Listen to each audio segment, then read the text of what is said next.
Hello and welcome to our podcast. I'm Emma, and here with me is Max. We're so happy you're joining us today. We're here to talk about something that can make a big difference in learning English: daily practice.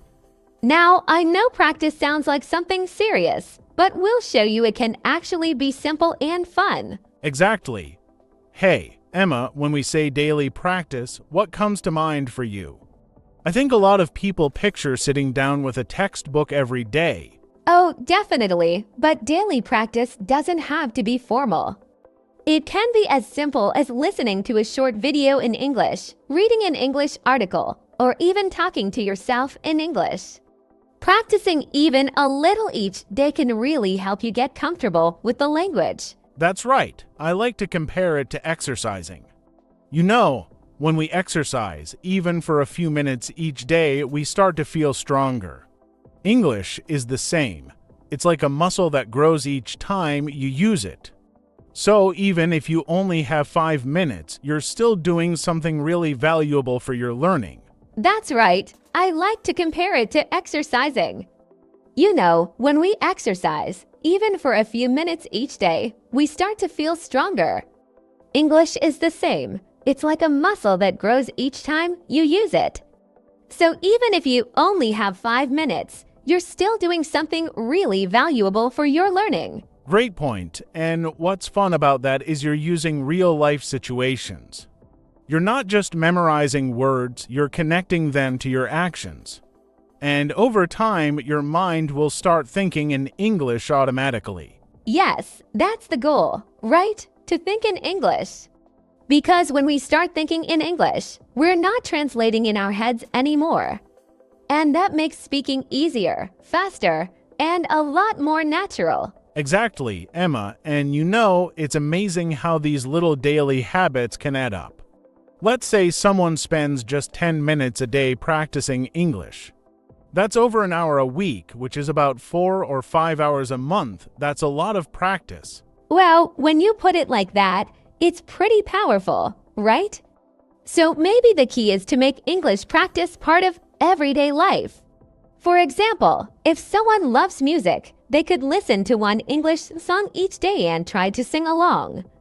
Or if they like cooking, they could watch an English cooking video. Yes, those are awesome ideas, and that's the beauty of it. By finding small ways to bring English into your day, you make practice part of your normal routine. And routines are great because they become habits without us even thinking about them. That's true. The more we repeat something, the easier it becomes. And let's remember, practice isn't just about speaking. It can also mean listening or reading. Like when you're on the bus or walking, you can listen to a podcast or an audiobook in English, or read a short article on your phone. Totally. And, you know, it's interesting how our brains work. The more we expose ourselves to English through listening, reading, or speaking, the more our brains get used to it. It's like building a network of words and phrases in our minds that we can use whenever we need. Yes, and it's helpful to remember that mistakes are part of the process, too. When people practice daily, they start to realize that making mistakes is okay. The important thing is to keep going, even if you feel a little shy or unsure sometimes. Absolutely. In fact, making mistakes is how we learn. Imagine if a baby stopped trying to walk because they fell a few times. They'd never learn to walk. It's the same with language. Each mistake is a step toward better English. Well said, Max, and it's also helpful to set a small goal each day. Maybe today, someone wants to focus on learning 3 new words. That's not a huge goal, but over a month, that's almost 100 new words. Wow. Yeah, just 3 words a day can really add up. And it doesn't even have to be words that are completely new. It could be words they already know but don't use much.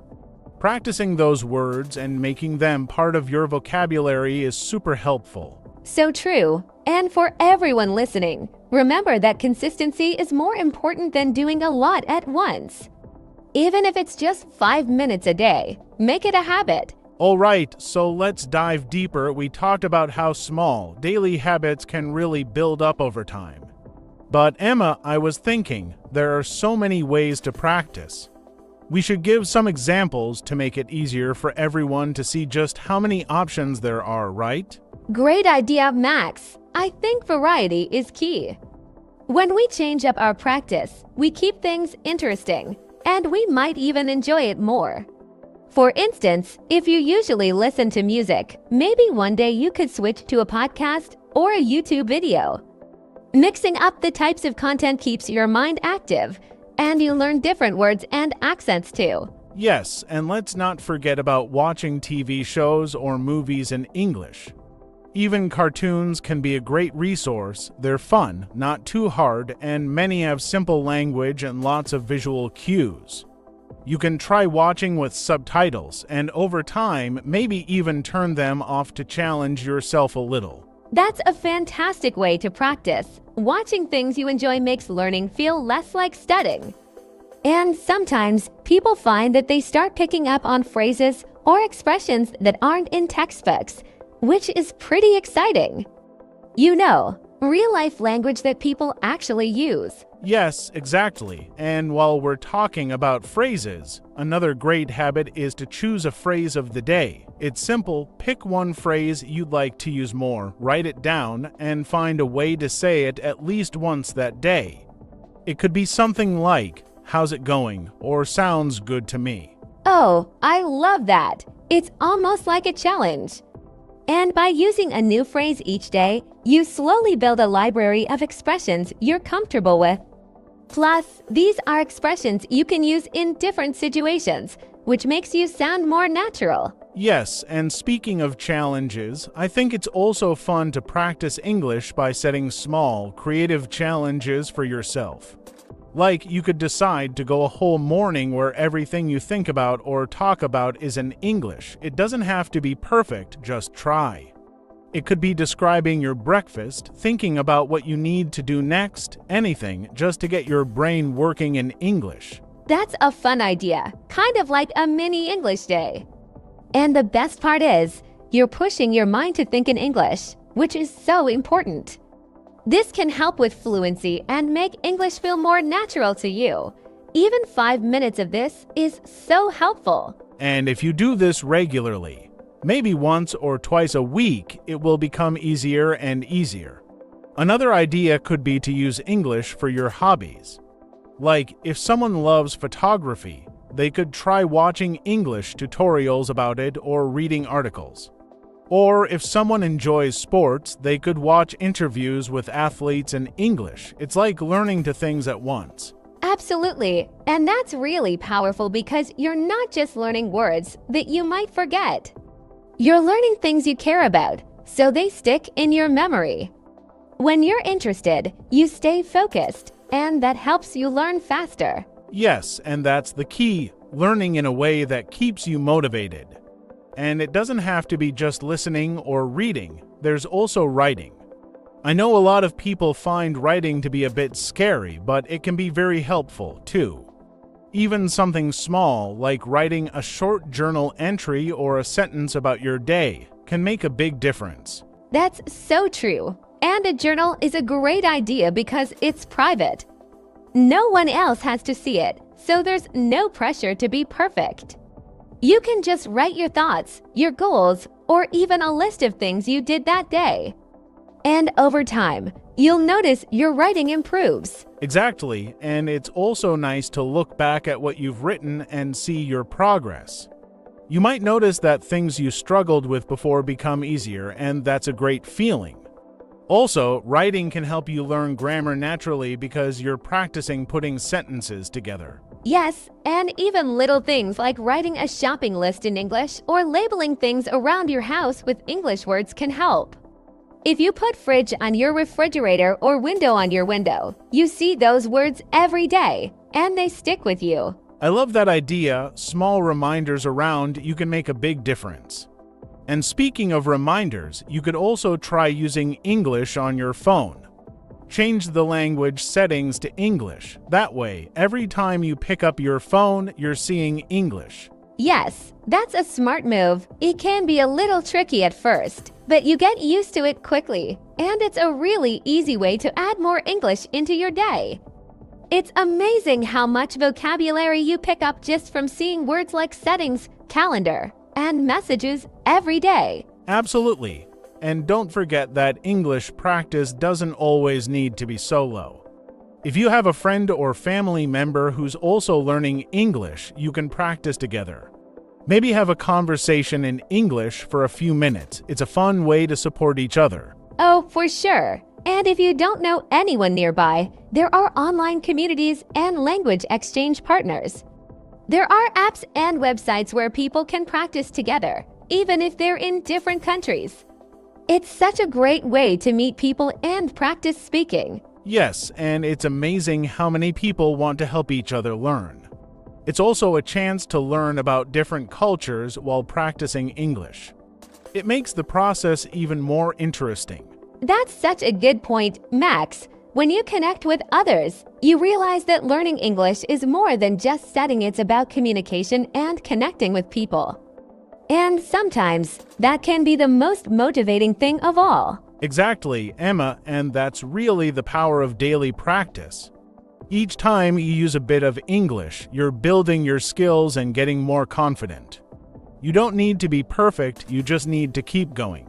All right, let's keep going. We've talked a lot about how small, daily actions can help you practice English and how you can make it a fun part of your routine. Now, Max, I think it's important to touch on something else: staying motivated. Learning a language is a long journey, and sometimes it can feel challenging. What do you think can help people stay motivated? That's a great question, Emma. Motivation can be tricky because, as we know, it goes up and down. I think one way to keep motivation strong is to remember why you started learning English in the first place.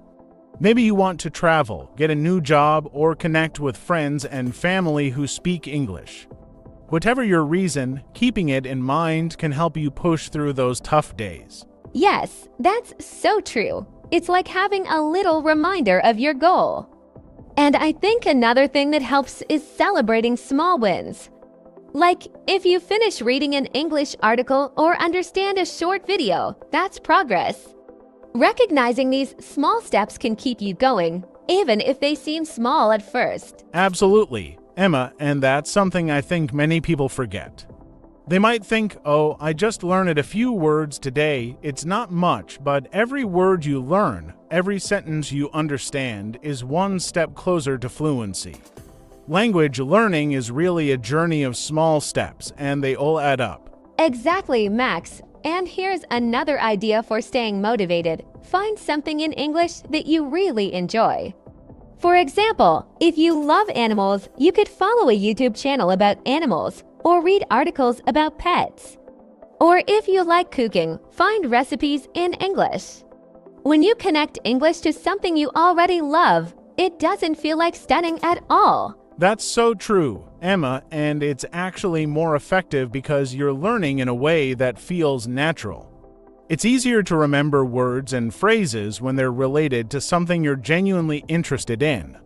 Plus, it makes practice enjoyable, and we're more likely to keep going when we enjoy it. Absolutely, and let's not forget the importance of setting small, realistic goals. Some people get discouraged because they expect to become fluent quickly, but learning a language takes time. So instead of focusing on fluency, maybe focus on small goals like I want to understand one new phrase today, or I want to speak for 5 minutes in English. That's a really good point, Emma. Small goals make it easier to see progress and feel proud of yourself. And over time, all those little goals lead to big improvements. Another helpful thing is to create a schedule. If you set aside just 10 minutes each day, it becomes part of your routine, and you'll be surprised at how much you improve. Yes, consistency is key. And by having a set time, you build a habit, so it feels natural to practice every day. I also think it's helpful to be kind to yourself during this journey. Learning a language is challenging, and it's normal to have days where it feels harder. But as long as you keep going, you're making progress. That's such good advice, Emma. I think sometimes people put too much pressure on themselves. Language learning should be enjoyable, even if it's hard work. And if you miss a day, it's okay, just start again the next day. The important thing is not to give up. Exactly, Max. And another tip is to look back at where you started. Sometimes we get so focused on what we still need to learn that we forget how far we've come. Maybe 6 months ago, you couldn't understand a full English sentence, and now you can. Reflecting on your progress can be really motivating. Yes, that's such a good idea. It's easy to forget all the progress we've made, especially when learning something as complex as a language. And you know, Emma, I think people should also try to focus on enjoying the process. Each new word you learn, each conversation you understand, is part of the adventure of learning English. Absolutely, Max. Learning a language opens up new worlds, new friendships, and new experiences. And even though it takes time, each day of practice brings you closer to fluency. So, for everyone listening, remember that small actions, like listening to this podcast, are helping you move forward. Yes, and Emma, don't you think it's amazing how, over time, all these small actions build up? One day, you might find yourself talking to someone in English without thinking about it. And that's because of all the effort you put in each day. It's like building a wall, brick by brick. That's such a good comparison, Max. And we hope everyone listening feels encouraged to keep going. Practice is powerful, and the more you practice, the more confident you'll become. So keep exploring, keep trying new things, and don't forget to enjoy each step. Exactly, we're here cheering you on, and remember, learning English is about more than just words. It's about connecting with people, learning about different cultures, and growing in confidence. And we're so glad to be part of your journey. Thank you all for listening. We hope this podcast has given you some helpful ideas for making English part of your daily life. If you enjoyed this, don't forget to subscribe to our channel and share this podcast with your friends and family who are learning English, too. Yes, share it with anyone who could use a little extra support in their English journey. We're here to make learning enjoyable, and we're excited to keep sharing more tips with you. Thanks again for joining us. Keep practicing, stay motivated, and remember, you've got this. Goodbye, everyone. Goodbye, and happy practicing.